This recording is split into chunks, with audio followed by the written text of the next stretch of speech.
जब रावण सीता का हरण कर ले जा रहा था, सीता ने अपने आभूषणों को मार्ग में फेंक दिया, जो सुग्रीव को मिले। राम ने ये आभूषण लक्ष्मण को दिखाए और पूछा कि क्या वे इन्हें पहचानते हैं। लक्ष्मण ने उत्तर दिया, मैंने भाभी माँ को पैरों से ऊपर कभी देखा ही नहीं, इसलिए मैं सिर्फ उनकी पायल ही पहचानता हूँ। यह घटना लक्ष्मण की मर्यादा और भाभी के प्रति सम्मान को दर्शाती है। जब हनुमान जी ने लंका दहन के बाद अपनी पूंछ की आग शांत करने के लिए समुद्र में डुबकी लगाई, तब उनके पसीने की एक बूंद को एक मछली ने निगल लिया, जिससे मकरध्वज का जन्म हुआ। यह कथा हनुमान जी की अद्वितीय शक्तियों और चमत्कारों का प्रमाण है। राम और लक्ष्मण सीता की खोज में शबरी के आश्रम पहुंचे। शबरी ने अपने प्रेम और भक्ति से भरकर राम को बेर अर्पित किए।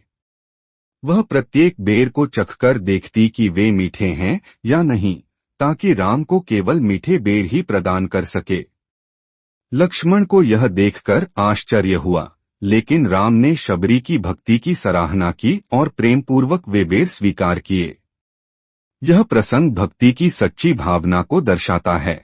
सीता के स्वयंवर में राम द्वारा शिव के धनुष को तोड़ने के बाद परशुराम क्रोधित होकर वहां पहुंचे। उनके क्रोध से सभी भयभीत थे, लेकिन लक्ष्मण ने साहसपूर्वक परशुराम से संवाद किया। लक्ष्मण ने परशुराम के क्रोध और अहंकार को चुनौती दी, जिससे परशुराम और अधिक क्रोधित हो गए। अंततः राम ने बीच बचाव कर स्थिति को शांत किया। यह संवाद लक्ष्मण के साहस और राम की विनम्रता को दर्शाता है। लंका विजय के बाद राम और सीता अयोध्या लौटे। राम का राज्याभिषेक हुआ, लेकिन कुछ समय बाद एक धोबी द्वारा सीता की पवित्रता पर संदेह व्यक्त किया गया।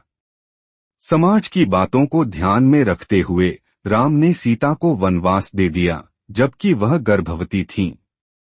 यह घटना राम के धर्म और समाज के प्रति कर्तव्य पालन को दर्शाती है, हालांकि यह निर्णय विवादास्पद रहा है। वनवास के दौरान सीता ने वाल्मीकि के आश्रम में लव और कुश को जन्म दिया। बड़े होकर लवकुश ने राम के अश्वमेध यज्ञ के घोड़े को पकड़ लिया। राम की सेना उन्हें पराजित करने में असफल रही। अंततः राम स्वयं आए और लवकुश से उनका परिचय